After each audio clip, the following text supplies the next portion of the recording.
Selamat pagi semuanya.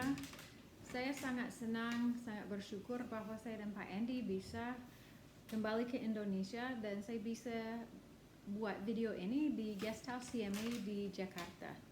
Kami lagi tunggu penerbangan ke Makassar, mungkin tidak akan tiba sampai tanggal 2 bulan Juni. Saya hampir selesai memeriksa tugas karya kreatif. Terima kasih atas usaha semuanya. Kalau saya bisa mengatakan kelemahan umum saudara-saudara terhadap tugas itu adalah kadang-kadang saudara-saudara tidak memerhatikan teksnya secara detail atau dalam. Ada kebenaran firman Tuhan lain yang dibawa masuk dalam puisi atau dalam video. Itu tidak salah karena itu tetap kebenaran firman Tuhan. Akan tetapi lebih baik berfokus kepada teks itu. Teks itu sangat kaya dengan kebenaran. Tapi saya mau mengucapkan terima kasih banyak atas usaha saudara terhadap karya kreatif itu. Saya sangat diberkati membaca puisi, nonton video, lihat poster dan hal-hal lain yang saudara buat. Terima kasih banyak. Hari ini kita akan belajar tentang kemiskinan dan kesehatan. Judul topik kita hari ini adalah perjalanan yang rendah hati bersama-sama, kemiskinan dan kesehatan. Fokus, kita akan melihat beberapa unsur kemiskinan, pandangan Alkitab terhadap kemiskinan, dan bagaimana orang percaya dapat bertindak untuk pengentasan kemiskinan. Lihat beberapa foto yang ada di PowerPoint yang saya kirim. Pilihlah salah satu foto yang menurut saudara mewakili kemiskinan. Dan sampaikan kepada teman mengapa itu menurut saudara mewakili kemiskinan. Daftarkanlah hal-hal apakah yang diperlukan seseorang untuk hidup dengan sejahtera di dunia ini. Setelah itu, definisikanlah kemiskinan. Apa itu? Mari kita dengar definisi saudara-saudara. Walaupun kita tidak ada di kelas bersama-sama, saudara bisa sharing dengan teman sekelas yang ada bersama-sama dengan saudara sekarang, atau boleh dengan teman sekamar atau keluarga. Sekarang, dengarkanlah beberapa kesaksian orang miskin dari negara lain yang disampaikan sekarang melalui pembacaan ini. Saat aku tidak punya makanan atau keluarga, aku meminjam. Sering dari tetangga dan teman. Aku sangat malu berhadapan dengan anak-anakku saat aku tidak punya apa-apa untuk memberi mereka makan. Aku merasa tidak baik saat aku menganggur. Benar-benar mengerikan. Itu seseorang dari negara Guinea-Bissau. Jika engkau lapar, engkau akan selalu lapar. Jika engkau miskin, engkau akan selalu miskin. Itu seorang miskin dari Vietnam. Sebagai orang miskin, dia tidak bersuara di lingkungan. Dia merasa minder. Dia tidak memiliki makanan, jadi ada kelaparan di rumahnya. Tidak ada pakaian dan tidak ada kemajuan di dalam keluarganya. Itu seorang miskin dari Uganda. Sudah 2 tahun belakangan ini, kami tidak merayakan hari libur apapun dengan orang lain. Kami tidak mampu mengundang siapapun ke rumah kami dan kami merasa tidak nyaman mengunjungi orang lain tanpa membawa bingkisan. Kekurangan kontak dengan sesama membuat seseorang depresi, menciptakan perasaan tidak bahagia yang berlanjutan, dan rasa kurang menghargai diri sendiri. itu seorang miskin dari Latvia. Bagi seorang miskin, segala sesuatu ada mengerikan. Penyakit, penghinaan, rasa malu. Kami lumpuh.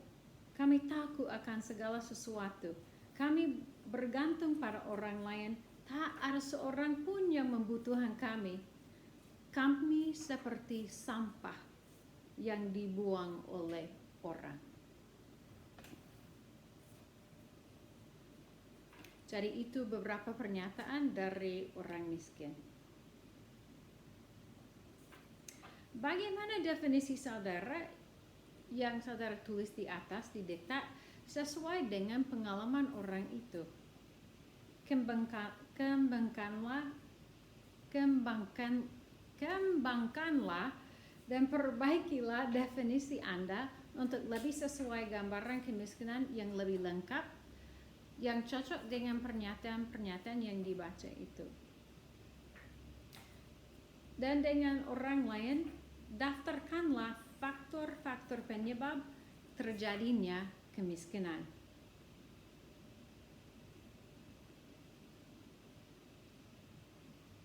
Sekarang perhatikanlah penjelasan pandangan Alkitab terhadap kemiskinan. Tolong membaca Mazmur 89 ayat yang ke-15. Tulislah sifat-sifat Allah yang dipuji di sini. Hari ini kita akan menggunakan dua dari sifat-sifat itu, yaitu kasih dan keadilan, sebagai patokan untuk mempelajari kemiskinan dari pandangan Alkitab. Yang pertama, kasih dari pandangan Alkitab. Itu menemani orang lain pada waktu mereka menderita, menolong orang lain dibebaskan dari penindasan. Perlakuan-perlakuan ditemukan dalam 1 Korintus pasal 13 ayat yang pertama sampai 8. Tolong baca bagian firman Tuhan itu dan daftarkanlah sifat kasih yang ditemukan dalam ayat-ayat itu. Mengasihi musuh-musuh, kasih yang utama diperlihatkan di kayu salib. Sumber kasih ini adalah Tuhan. Tolong baca 1 Yohanes pasal 4 ayat yang ke-7 dan ayat yang ke-10 sampai 11. Dan catatlah apa yang saudara pelajari dari ayat-ayat itu tentang kasih. Sifat yang kedua yang kita pelajari hari ini adalah keadilan. Keadilan adalah salah satu tanda kerajaan Allah. Bahasa Ibrani sedekah itu adalah keadilan yang menyelamatkan, yang melepaskan yang tertindas dan yang memulihkan masyarakat kembali ke keadaan adil. Tolong baca Imamat pasal 25 ayat yang ke-35 sampai 36 dan Matius pasal 5:6. Kata yang kedua, mishpat. Itu menghakimi menurut hak seseorang. Keputusan yang membuktikan kebenaran hak seseorang, khususnya orang miskin dan orang yang tidak punya kuasa. Banding dengan hukum kasus yang ada di Perjanjian Lama. Tolong baca Lukas pasal 4 ayat yang ke-18 sampai 19. Itu kutipan dari Yesaya pasal 61 ayat yang pertama sampai 3. Setelah membaca itu, tolong jawab pertanyaan ini. Apa yang dapat disimpulkan tentang Yesus dan kemiskinan dari ayat-ayat ini? Tolong baca Mika pasal 6 ayat yang ke-8. Ingat kembali tentang sejarah bangsa Israel dan jelaskanlah tindakan-tindakan mereka pada umumnya tentang hal keadilan, kasih, dan kemiskinan. Dalam Taurat, Tuhan mengadakan suatu sistem supaya tidak ada orang miskin di antaramu. Itu Ulangan pasal 15 ayat yang keempat. Ada hari Sabat yang menentukan hak setiap orang, baik orang bebas maupun budak, untuk istirahat. ada tahun sabar, itu dalam Ulangan pasal 15 ayat yang pertama sampai 8, di mana hutang-hutang orang Israel dihapuskan. Tahun sabar itu membolehkan orang miskin memungut sisa panen di ladang dan membebaskan budak serta memperlengkapi para budak menjadi pekerja produktif. Tahun Yobel menekankan kebebasan. Pada tahun itu budak dibebaskan dan tanah dikembalikan kepada pemilik semula. Itu Imamat pasal 25 ayat yang ke-8 sampai 55. Amatilah tabel yang ada di diktat saudara. Perhatikanlah beberapa perikop yang tercantum. Tolong baca Amos pasal 8 ayat yang ke-5 sampai 6, Yakobus pasal 5 1 sampai 6, dan Lukas pasal 12 ayat yang ke-33 sampai 34. Dan bacalah bagian kata-kata dan istilah yang ditulis dalam diktat itu. Contohnya perjanjian lama, isu, dan perjanjian baru. Isu yang pertama adalah perdagangan dan perusahaan yang kurang jujur. Yang kedua, penindasan orang miskin. Yang ketiga, ketidakadilan.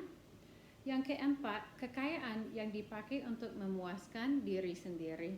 Dan yang kelima, kurang pedulikan atau tidak memelihara yatim piatu. Sampaikan contoh isu-isu di atas yang tepat terjadi masa kini di Kota Makassar atau mungkin di kampung halaman saudara. Situasi-situasi apa yang mirip dengan yang dijelaskan oleh ayat itu dari Perjanjian Lama dan Perjanjian Baru. Perhatikanlah bagan yang ada di diktat saudara. Ikutlah perkataan dan gerakan saya yang dapat membantu kita ingat akan bagan ini. Kemiskinan adalah permukaan masalah yang menunjukkan ada hal-hal yang rusak. Seperti ketika kita melihat gambar sirip ikan hiu itu, kemiskinan itu bisa digambarkan sebagai sirip ikan hiu itu. Ada masalah-masalah yang lebih dalam lagi yang menyebabkan itu. Jadi ada sistem-sistem budaya yang rusak. Ada sistem ekonomi, sosial, politik, dan agama. Ada hubungan-hubungan yang rusak. Hubungan dengan diri sendiri, hubungan dengan sesama, hubungan dengan ciptaan lain, dan juga hubungan dengan Allah. Semua itu rusak. Kaitkanlah definisi saudara dan cerita-cerita tadi dengan bagan di atas. Buatlah perbaikan lagi definisi saudara terhadap kemiskinan kalau ada perlu. Dan tolong bacakan suatu definisi tentang kemiskinan yang ada di kotak. Saya juga akan membacakannya. Kemiskinan adalah akibat dari hubungan-hubungan yang tidak berhasil, yang tidak adil, yang tidak seumur hidup, yang tidak harmonis atau tidak dapat dinikmati. Kemiskinan adalah tidak adanya shalom dalam arti sesungguhnya. Shalom itu berarti ada hubungan harmonis antara seseorang dan Allah, seseorang dan sesama, seseorang dan penciptaan lain, dan seseorang dengan diri sendiri. Perhatikan definisi itu, pengertian Alkitab terhadap kemiskinan, dan bagan yang dijelaskan barusan. Seandainya seseorang berkata kepada Anda, kalau setiap orang sudah punya uang yang secukupnya, maka tidak lagi ada kemiskinan. Bagaimana saudara atau saudari akan menjawab mereka berdasarkan apa yang kita pelajari sampai sekarang? Tolong baca Kolose pasal 1 ayat yang ke-19 sampai 20. Siapa yang dapat memulihkan shalom itu? Jadi, untuk mengatasi kemiskinan kita sangat perlu peran. Tolong isi garis itu. Pengentasan kemiskinan adalah pelayanan rekonsiliasi. mendorong orang lebih dekat kepada memuliakan Allah dengan cara hidup yang benar dengan Allah, diri sendiri, sesama, dan ciptaan lain. Tanggapi kutipan itu. Tolong baca Wahyu pasal 21 ayat yang keempat. Kapankah pemulihan yang sempurna akan datang? Perhatikan definisi-definisi di atas, pengertian Alkitab terhadap kemiskinan, dan bagan yang dijelaskan barusan. Seandainya seseorang berkata kepada Anda kalau setiap orang sudah punya uang yang secukupnya, maka tidak lagi ada kemiskinan, bagaimana saudara-saudari akan menjawab mereka berdasarkan apa yang dipelajari sampai sekarang? Nah, tadi itu sudah diminta saudara untuk buat, tapi lihat ulang satu kali lagi definisi saudara tentang kemiskinan dan ambil beberapa menit untuk memperbaiki definisi itu kalau saudara merasa perlu diperbaiki. Sekarang kita akan memperhatikan beberapa cara untuk memperbaiki hubungan-hubungan itu supaya dapat membawa rekonsiliasi di bumi sekarang. Kita akan membahas tentang 3 hal. Yang pertama, kesehatan. Yang kedua, memperhatikan budaya setempat. Dan yang ketiga, pendaftaran aset. Yang pertama, kesehatan. Kesehatan berkaitan erat dengan kemiskinan. Tanggapi pernyataan itu. Mengapa itu betul atau tidak? Nah, di dekat saudara bisa lihat ada beberapa video yang bisa ditonton. Mungkin salah satu video itu mirip sekali dengan apa yang kita sering dengar menghadapi krisis COVID sekarang, itu tentang cuci tangan. Itu menunjukkan cara terbaik untuk cuci tangan. Tapi saya merasa selama beberapa bulan yang terakhir ini saudara sudah belajar banyak tentang itu. Jadi tolong tonton 3 video itu dan menjawab pertanyaan yang berkaitan dengan video itu di diktat. Bisa menghentikan video ini supaya itu bisa dilakukan.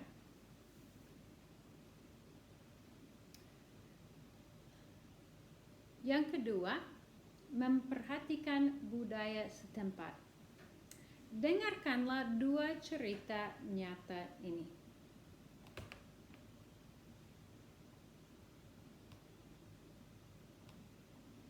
Yang pertama, sebuah badan bantuan dan pembangunan Kristen berusaha untuk meningkatkan hasil panen untuk para petani miskin di Altiplano, Bolivia. Walaupun sukses meningkatkan hasil panen, dampak pada penghasilan para petani jauh dari yang diharapkan karena sikap para petani yang mengagungkan Pachamama. Siapa Pachamama? Pachamama adalah ibu Dewi Bumi yang berkuasa atas menanam dan menuai. Demi mendapat berkat Pachamama, para petani membeli janin-janin lama, lambang kehidupan berkaitan dengan kelimpahan, untuk dikuburkan di tanah pertanian mereka sebelum masa panen. Sebelum masa tanam. Pada musim panen, para petani mengadakan pesta syukur kepada Pachamama. Semakin banyak hasil panen, semakin besar perayaan itu. Kenyataannya, sebagian besar persentase dari penghasilan petani dihabiskan untuk membeli janin-janin dan perayaan panen, sehingga menyebabkan kemiskinan materi pada para petani itu. Lebih jauh lagi, meningkatkan hasil panen tanpa ada transformasi wawasan dunia pada dasarnya malah memperdalam kepercayaan para petani kepada dewa-dewa. Hal yang sangat disadari oleh badan bantuan itu ketika para petani semakin memuja Pachamama untuk kemurahannya. Cerita yang kedua. Di salah satu negara di Latin Amerika, ada suatu lembaga yang datang untuk membantu membangun rumah seorang pendeta yang berpenghasilan rendah. Ini yang terjadi. Dalam merancang rumah itu, kelompok itu menempatkan kamar mandi di bagian tengah rumah, yang berlawanan dengan budaya setempat di mana kamar mandi ditempatkan di bagian belakang rumah. Pendeta itu tidak melihat rancangan itu sejak awal. Ketika dia mengetahui kesalahan itu saat kelompok itu sedang membangun rumah, dia mengajukan keberatan kepada pemimpin kelompok itu, tetapi sia-sia. Kelompok jangka pendek itu merasa gembira karena mereka rela memberikan pendeta itu rumah yang sangat dibutuhkannya. Tetapi pendeta itu merasa malu dengan rumahnya dan dia tidak yakin bahwa dia akan menetap rumah itu.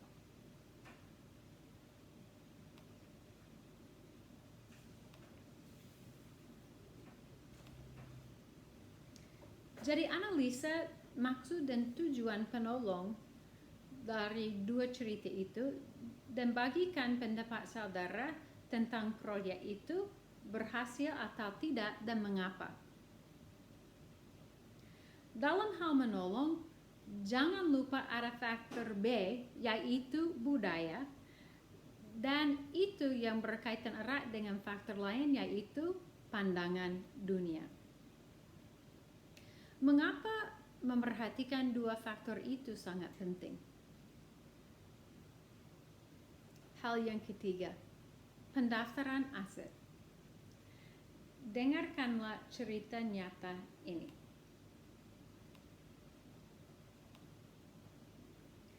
Salah satu seorang penulis buku ketika menolong justru menyakiti, menjelaskan tujuan mendaftarkan aset. Orang-orang atau kelompok-kelompok dari suatu komunitas diwawancarai untuk meneliti kemampuan, keterampilan, atau sumber daya apakah yang ada dalam masyarakat mereka. Aset dikelompokkan dan dicatat dalam kertas kerja yang dimiliki oleh individu setempat, badan usaha, lembaga, dan institusi. Setelah didaftarkan, masyarakat di komunitas itu dan fasilitator dapat mengenali kekuatan-kekuatan mereka, menyusun rantai penghubung antara individu dan kelompok yang ada, dan menentukan cara terbaik untuk meningkatkan aset itu, untuk memajukan komunitas itu dan memecahkan masalah. Penulis itu bercerita tentang pengalaman dia ketika dia pergi untuk mendaftarkan aset-aset di suatu masyarakat yang miskin. Penulis ketuk di suatu pintu. Ketika dibuka, dia memperkenalkan diri seperti ini. Halo, saya dari gereja Presbyterian dekat sini. Hari ini kami sedang melakukan survei untuk mengetahui karunia apa yang telah diberikan Allah untuk komunitas di sini. Keterampilan dan kemampuan apa yang Anda miliki. Dia merasa agak aneh melakukan itu, tapi dilakukannya. Di rumah pertama dia mengetuk di pintu dan pintunya dibuka oleh seorang ibu Afrika Amerika yang memandang dia dengan wajah sedikit bingung. Mengapa orang ini ketuk pintunya? Penulis lanjut dengan kalimat yang sudah dipersiapkan itu. Halo, saya dari gereja Presbyterian. Ibu itu bingung. Apa? Dan penulis mengulangi pertanyaannya. Akhirnya ibu itu menjawab dengan malu-malu. Hah? Saya bisa masak. Ada orang di dalam rumahnya yang menambahkan, betul itu, masakannya enak sekali. Ibu itu senyum lebar. Ya, saya rasa saya bisa masak. Penulis diundang untuk duduk bersama-sama dengan 6 orang Afrika Amerika lain di ruang tamu. Ini Joe, dan dia bisa memperbaiki sepeda. Dan ini Mark, yang bisa memperbaiki mobil. Dan dengan hal dan cara yang sederhana itu, penulis bisa menemukan aset-aset mereka.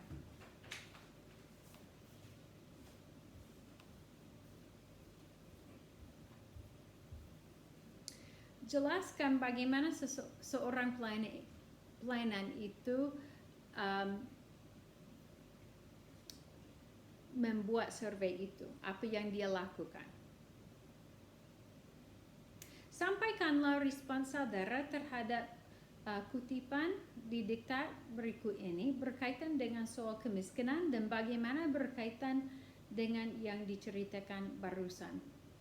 Jangan lakukan sesuatu untuk orang yang mampu melakukannya sendiri.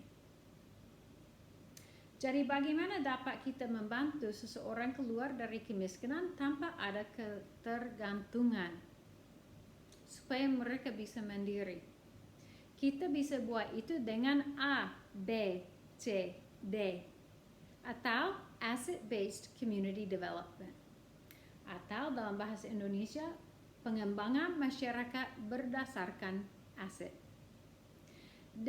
Dengan diskusi sampai sekarang, tebaklah atau definisikanlah apa itu aset.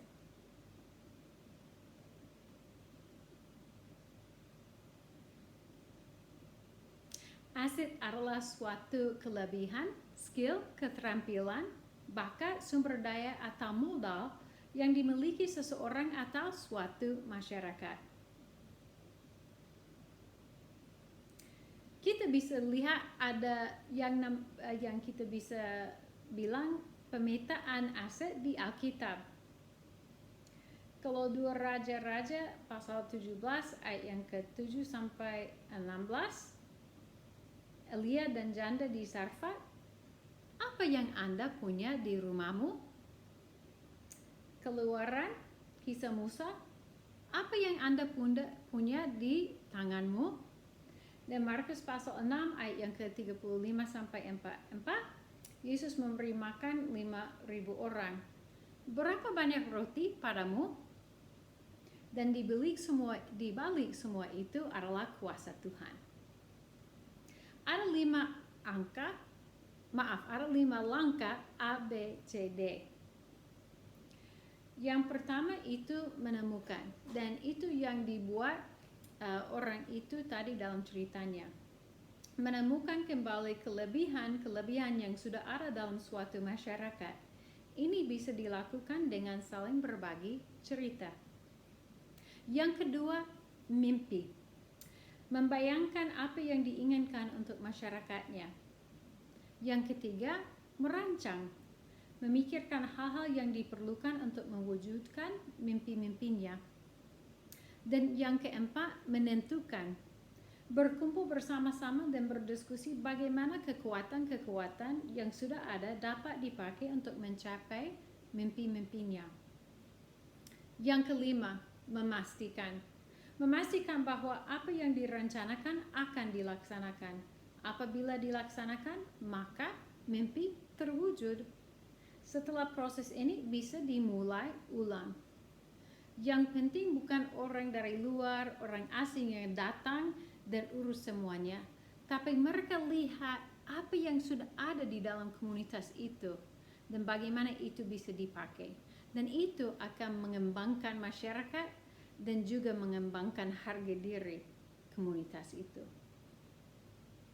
Hari ini kita akan berfokus kepada langkah yang pertama, yaitu menemukan.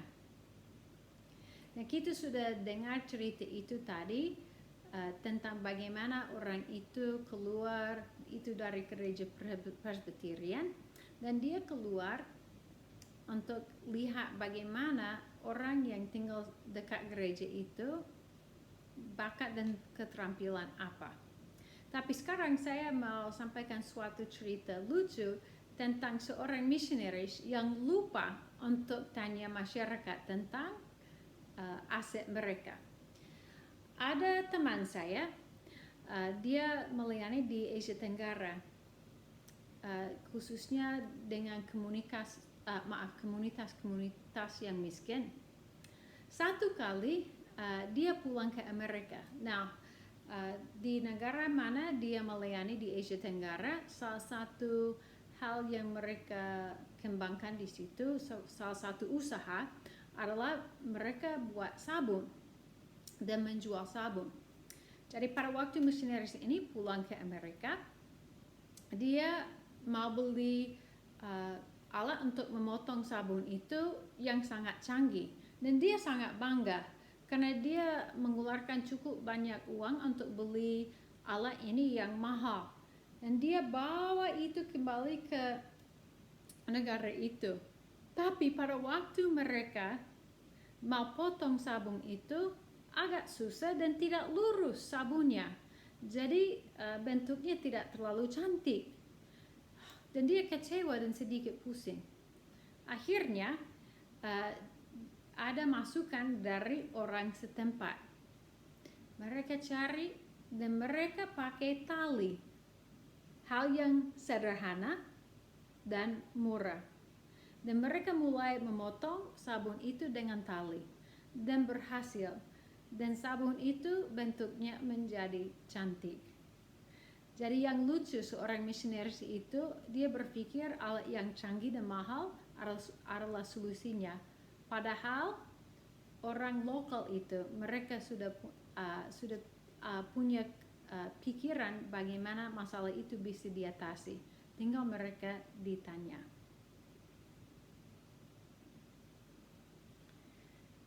Tolong baca Filipi pasal 4 ayat yang ke-8 dan baca 1 Tesalonika pasal 5 ayat yang ke-11. Dan pikirkanlah bagaimana ayat ini menyoroti hal menggunakan aset-aset masyarakat untuk pengembangan masyarakatnya.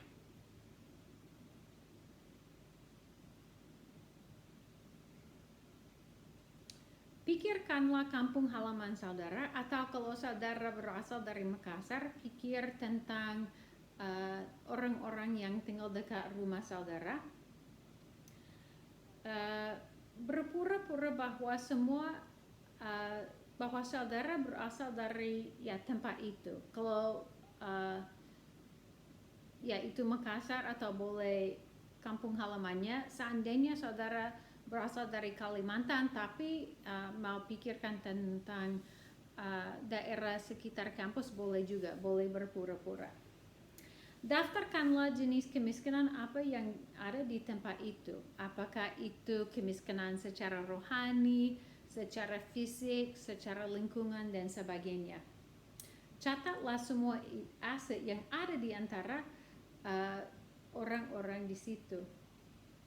Dan pikirkanlah bagaimana aset-aset itu dapat dipakai untuk meningkatkan shalom di daerah yang saudara lagi pikirkan, apakah itu di kampung halaman saudara atau di Makassar.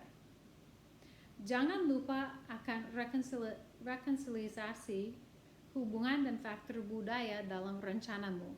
Jadi saudara akan membuat suatu rencana untuk bagaimana bisa mengatasi kemiskinan yang ada di daerah sekitar kampus atau boleh di kampung halaman saudara. Jadi akan memetakan atau mendaftarkan aset-aset dan juga lihat bagaimana kemiskinan itu bentuk apa kemiskinan yang ada di sana. Dan pikirkanlah bagaimana orang lokal itu bisa, pengetahuan mereka bisa dipakai untuk mengatasi kemiskinan itu. Kita baru belajar tentang aset, bakat atau karunia yang dimiliki setiap orang yang dapat dipakai untuk pengembangan masyarakat. Refleksikan tentang bakat dan karunia Anda sendiri. Daftarkanlah bakat dan karunia saudara. Kira-kira bagaimana itu dapat dipakai untuk membawa shalom kepada kampus, gereja, dan masyarakat. Tolong daftarkanlah itu. Pada lembar respons, tulislah pengetahuan baru yang saudara dapatkan hari ini dan yang akan diterapkan. Tolong sharing itu dengan teman sekamar atau keluargamu, dan bagaimana saudara akan membuat rencana itu untuk ada perubahan ke depan. Shalom.